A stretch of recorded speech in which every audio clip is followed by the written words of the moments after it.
A famous aerialist plummeted 100 feet to his death, yet the music kept playing as if nothing had happened.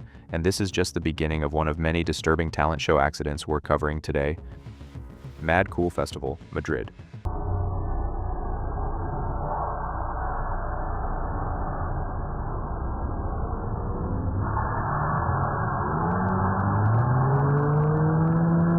Let's start with the most gut-wrenching of them all. At the 2017 Mad Cool Festival in Madrid, 42-year-old aerialist Pedro Anion Monroy was performing inside a glass cage suspended at a staggering 100 feet in the air. The crowd of thousands was packed tightly near the main stage and completely buzzing with adrenaline as they waited for the headline rock act. The entire routine required high-stakes mid-air transitions where Pedro would need to manually switch his primary connection from a short safety line to a longer bungee cord. It was a terrifying mechanical sequence that he had successfully performed multiple times across Europe, but on this specific night, the connection completely failed. The moment he jumped, the bungee cord never caught his weight. In full view of the horrified crowd, his body went straight down through 100 feet of open air, violently striking the hard ground near the main stage with deadly force. Emergency medical teams rushed to the impact zone within 10 seconds, frantically spending nearly 30 minutes attempting cardiorespiratory resuscitation directly on the spot. But the raw kinetic impact was simply too much, and Pedro Anion Monroy was officially pronounced dead at the scene. The list of these deadly talent show accidents is just beginning. Subscribe so you don't miss what's coming next. Vectren Dayton Air Show. It looks like when the plane took a sudden turn and dove into the ground. There was a pilot also on board of that plane at the time. Now let's talk about what happened at the Vectren Dayton Air Show back in 2013.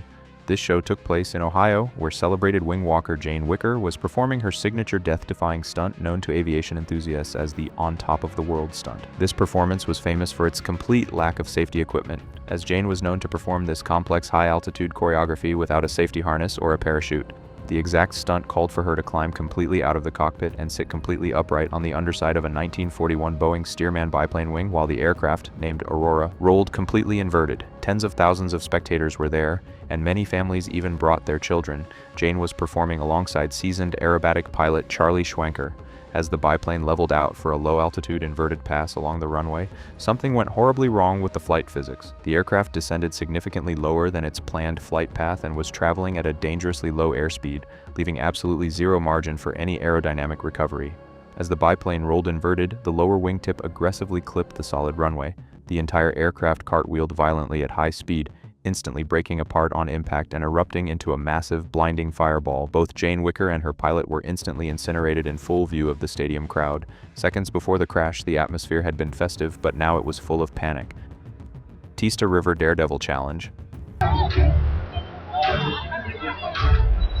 Now let's go back to April 2013, when a massive crowd gathered alongside the bend of the Teesta River in West Bengal, India, to watch a celebrated Guinness World Record holder, Celendra Nathroy, attempt a stunt that defied all physical limits. Nathroy was already famous throughout the country for his freakish structural strength, having previously used his hair to pull a massive railway locomotive over 2.5 meters. For this specific challenge, this Indian giant was prepared to cross 600 feet of open air on a high-altitude zipline attached to absolutely nothing but his own ponytail. A heavy cable was stretched across the raging river 70 feet above the water with a simple pulley system clamped directly onto his hair. As a minor precaution, he wore a basic life jacket in case he fell, but he utilized absolutely no backup safety lines, no torso harness, and had 0 emergency rescue stations along the river.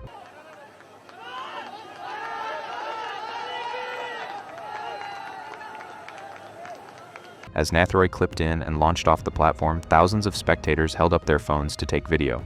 For the first few minutes, the physics worked perfectly. He glided smoothly across the wire, his body weight swinging freely beneath his skull. But exactly midway across the river, roughly 300 feet from either bank, the mechanical pulley system jammed solid. Nathroy was instantly trapped, stranded 70 feet in the air, with his entire body weight suspended purely by the hair on his head.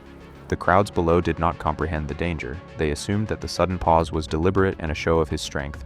However, the human scalp is not anatomically designed to hold full body weight, and the constant, unyielding tension began tearing at his skin, ripping his hair follicles out. The only way to survive was to manually pull his entire body weight along the cable, hand over hand, to reach the other side. For 20 agonizing minutes, he fought against the wire with psychological horror and sheer physical effort. Ultimately, the intense stress on his skull triggered a massive, fatal heart attack mid-air. His body went completely limp, dangling silently over the river while the crowd kept cheering, but tragically, that was his end. Fresno Family Fun Center Stunt. Well-known magician and escape artist. What Joe wants more than anything else is to be the greatest escape artist of all time. On Halloween night in 1990, amateur magician Joe Burris climbed into a specialized plastic coffin at a family fun center in Fresno, California. He attempted to pull off a classic high-stakes buried alive escape stunt. The parameters of the performance were incredibly unforgiving. The coffin was placed into a deep pit, and 7 tons of wet, heavy cement were poured directly on top of the structure. Joe believed that the plastic frame could handle the structural load long enough for him to pick the locks and escape through a hidden side tunnel. But his engineering math was completely off. The exact second the full weight of the wet cement hit the container, the plastic coffin violently imploded, instantly crushing Joe Burris to death in front of his own horrified family members, who were watching from the surface. Dirt and concrete. Look at this, the coffin then collapsed under the weight. Shirk survived until he could be dug up. Exactly 2 years later, on that same anniversary, an eccentric escape artist named Bill Shirk decided to attempt the same stunt in Indianapolis. He scheduled the performance for October 31st, 1992, to mark Houdini's 66th death anniversary. Shirk had police regulation handcuffs clicked around his wrists and 30 pounds of heavy chains padlocked to his body before climbing into a plexiglass coffin lowered 6 feet into the earth. 7 tons of cement were poured into the pit. Shirk calculated the coffin would collapse roughly 60 seconds after burial, so he planned his escape within 15. However, everyone involved ignored a critical change in environmental conditions. Heavy rain had fallen overnight, making the surrounding dirt incredibly heavy, and the cement mixture contained far heavier rocks than his initial test runs. The coffin caved in almost immediately under the unexpected dead weight, and Shirk was buried alive. Thankfully, he survived. We are halfway through our list of the most disturbing shows. Subscribe now if you want to always stay up to date with the most disturbing horrors around the world. Tenay Spectacular Circus, Brazil. The human brain possesses an incredible evolutionary defense mechanism that can completely mask a fatal structural injury with a massive, immediate rush of adrenaline. This exact neurological phenomenon occurred on May 18, 2014, during a live performance by the Tenay Spectacular Circus in Londrina, Brazil. For 22 years, the circus had run its own iconic Russian swing act without a single mechanical incident.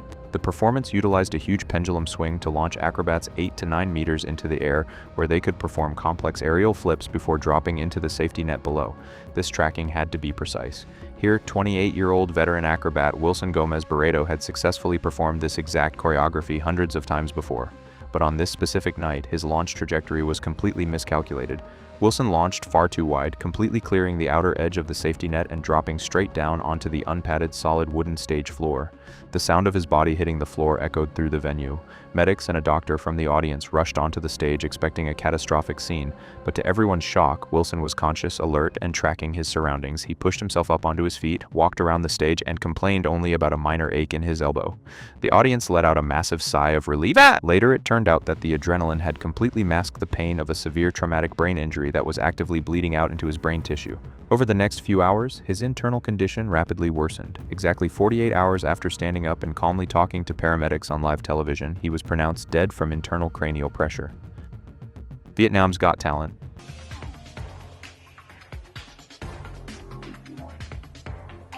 The intense psychological pressure of a live television broadcast can completely change a human being's survival instincts, forcing them to prioritize the continuity of a show over their own life. On January 11, 2015, a Vietnamese performer stood on the Vietnam's Got Talent semifinal stage in front of a panel of celebrity judges and millions of viewers watching from home. The show labeled the segment with a bright warning that said, "Do not try this at home," but the production heavily promoted the life-threatening stunt for higher ratings. This guy, whose name was Tran Tan Phat, called the act acid Russian roulette, and the rules were simple. A judge would shuffle the cups while the magician looked away, and he would use his intuition to drink from 4 safe cups, completely avoiding the acid that could dissolve his throat from the inside out.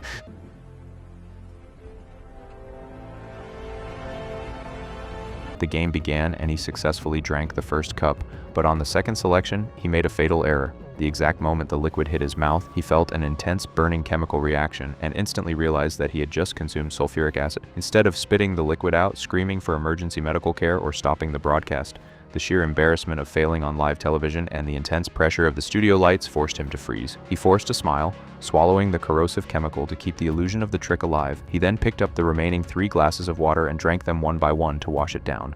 The audience, completely unaware of the chemical disaster happening inside his mouth, applauded enthusiastically. By the time he finished, the acid had already severely seared his lips, tongue, and throat, leaving him completely unable to speak. He was rushed to the intensive care unit with severe internal burns, taking 10 agonizing days to recover. These terrifying cases expose the dark, unforgiving reality of live entertainment, where the boundary between a standard performance and a fatal disaster is nothing more than a thin line. Which of these industrial talent show accidents do you find the most disturbing? Let us know your thoughts in the comments down below. Smash that subscribe button right now to ensure you never miss our breakdowns of the deadliest moments in history.